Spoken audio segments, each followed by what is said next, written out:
Halo teman-teman, kembali lagi bersama saya, pemilik akun channel Juru Bola.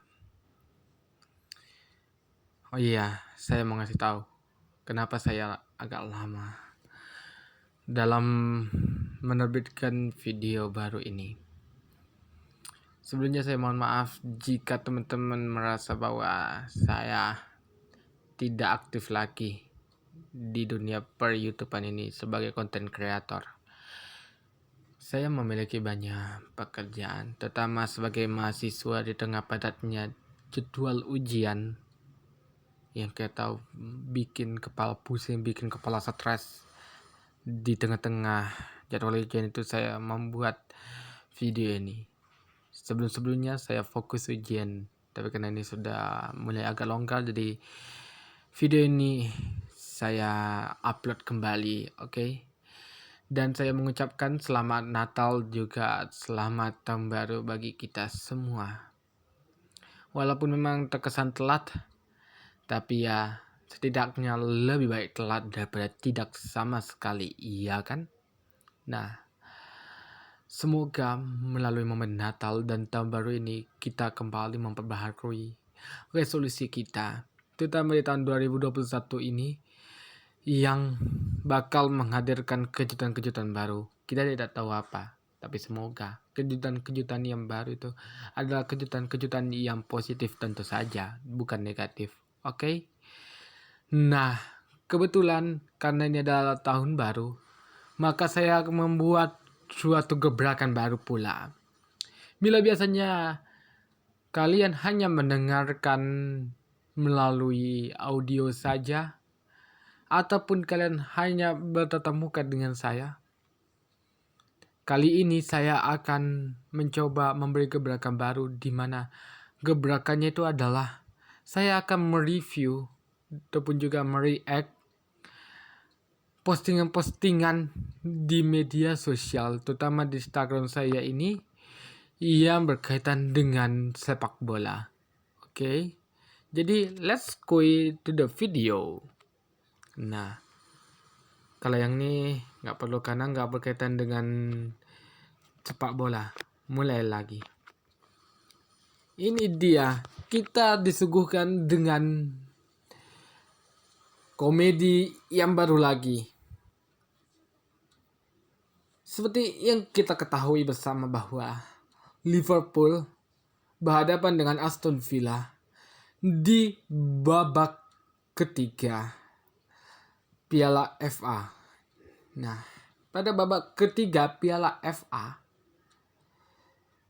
Liverpool menurunkan skuad utamanya karena mereka tidak terhalang oleh padatnya jadwal. Mereka juga tidak terhalang oleh pemain-pemain yang terkena virus COVID-19.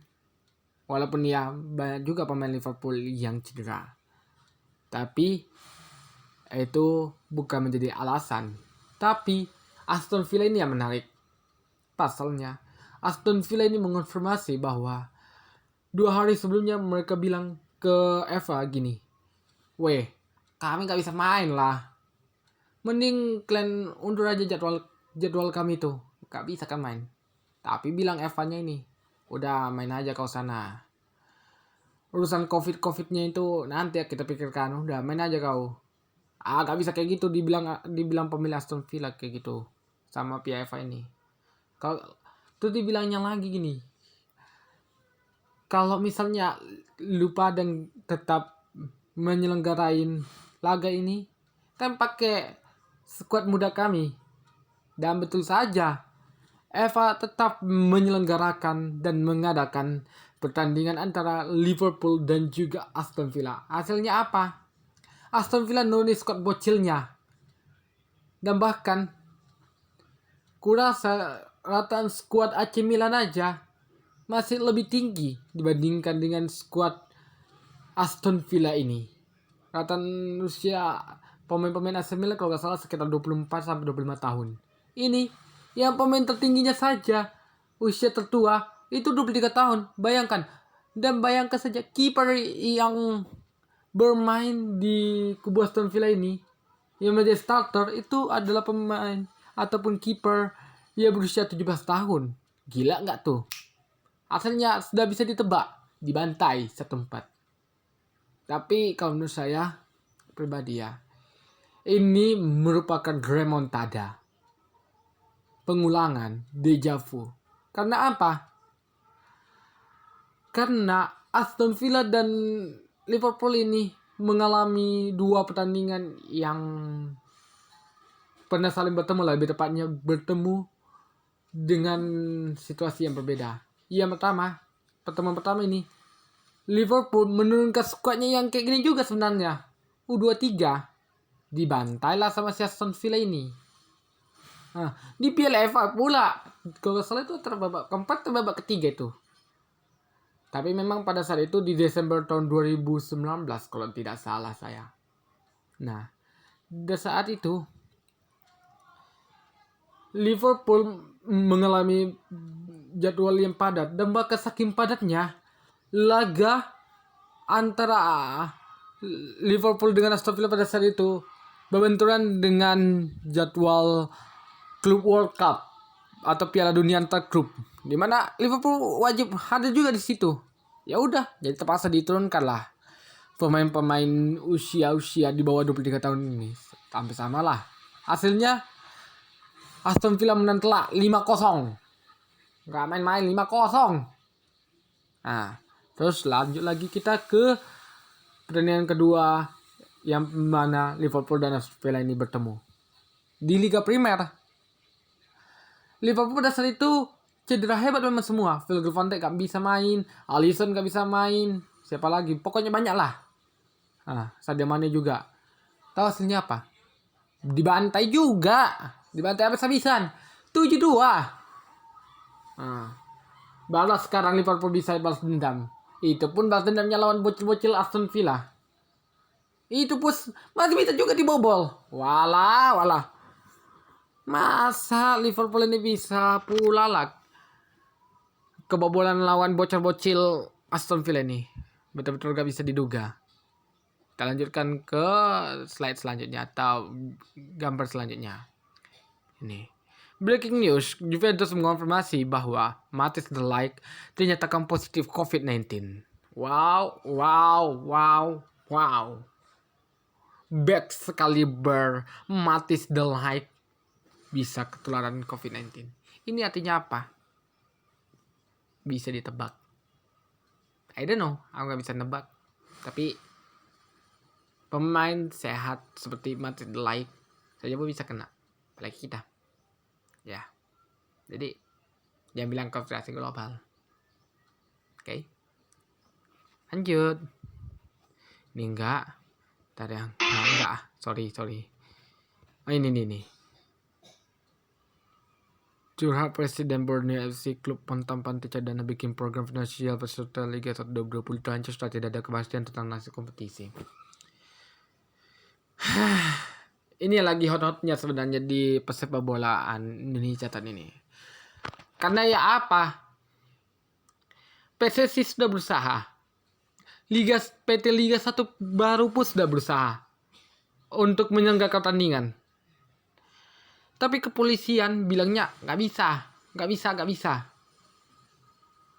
Ada yang bilang begini. Kenapa polisi bilang nggak bisa? Karena polisi ini juga punya otak juga. Kalau dibilang bisa, tapi tanpa penonton, tetap ada penonton.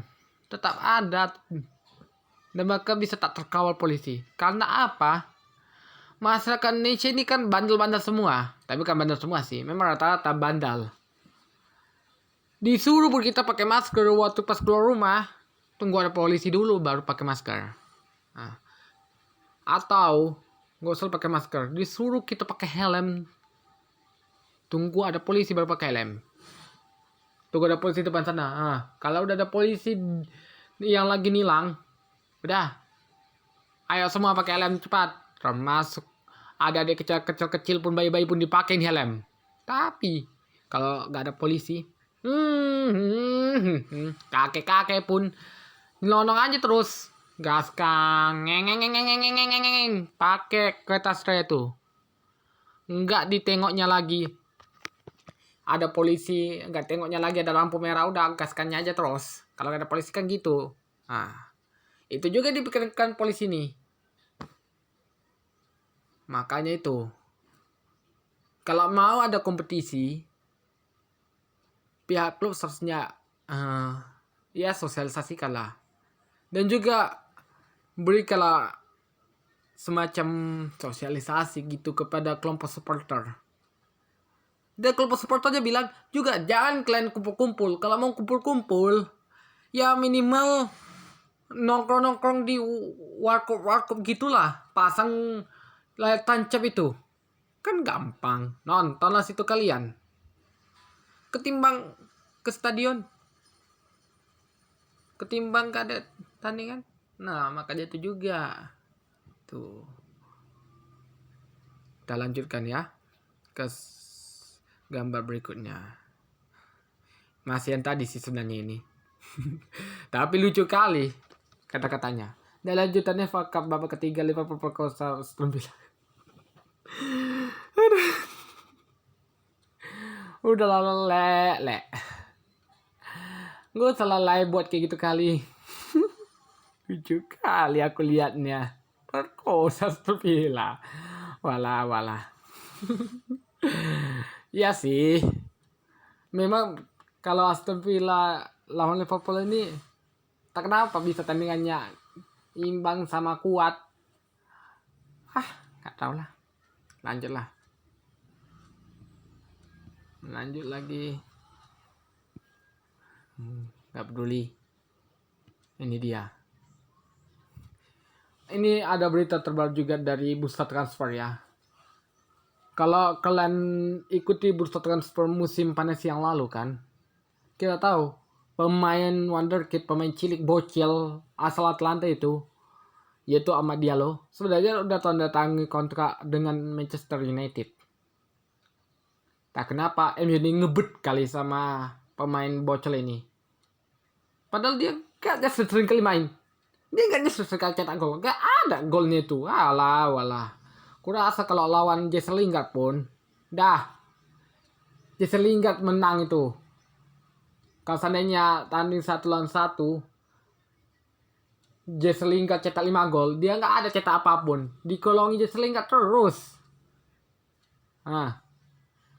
Apalah yang dipikirkan sama ini? I don't know lah. Nah, tapi kata siapa dia loh di sini? Dia misi sekali main di sini. Janganlah jadi Lord lagi. Banyak kali Lord di sana. Lord John Nesta, Lord Maguire. Terus datang lagi nanti kamu jadi Lord. Jangan. Oke. Lanjut. Oh, sorry ya. Oke. Ini slide terakhir ya. Ataupun juga gambar terakhir bisa saya tunjukkan. Iya. Nasib timnas U19 U16 akan terjawab pekan depan. Kita tunggu saja lah kepastiannya. Saya sih berharap akan ada lah sedikit hiburan bagi penikmat sepak bola Indonesia. Ya, biar nggak boring-boring amat lah jalani pandemi ini. Semoga tetap berjalan di tahun 2021 ini. Karena ya pertandingan kayak Euro kan dari ditunda ke tahun 2021. Terus juga ada Olimpiade kan juga udah ditunda ke tahun 2021. Juga pertandingan kayak Piala Dunia antar klub yang tahun 2020 yang main di Desember ditunda lagi sampai sekitar bulan Februari 2021. Nah, kalau bisa janganlah tunda lagi. Bahaya. Terutama nasib timnas 19 ininya. Lagi pada era emasnya dilatih sama pelatih kenamaan Sintayong. Mereka sudah menuju progres yang cukup luar biasa sebenarnya. Beberapa lebih tepatnya pertandingan juga mereka telah menunjukkan sesuatu yang luar biasa, peningkatan luar biasa. Mereka telah bertransformasi dari orang Indonesia asli jadi orang Bayern Munchen. Bayangkan di body lawannya jatuh. Kurasa kalau angka panggul itu mereka juara 1. Kurasa kalau ikut olimpiade angkat beban, kerasa mereka jadi pemegang medali emas terbanyak. Itu. Dan sayang kali kalau misalnya ditunda terus buat tahun 2023. Kasian kalah. Udah ganti lagi lah nanti jadi timnas U19-nya itu. Timnas U16-nya mungkin lah nggak apa-apa ditunda. Karena kan juga lagi dalam proses ini namanya reformasi juga. Oke. Semoga lah. Dan demikianlah ya. React kita ya. Jangan lupa, komen tadi mengenai react tadi. Makasih.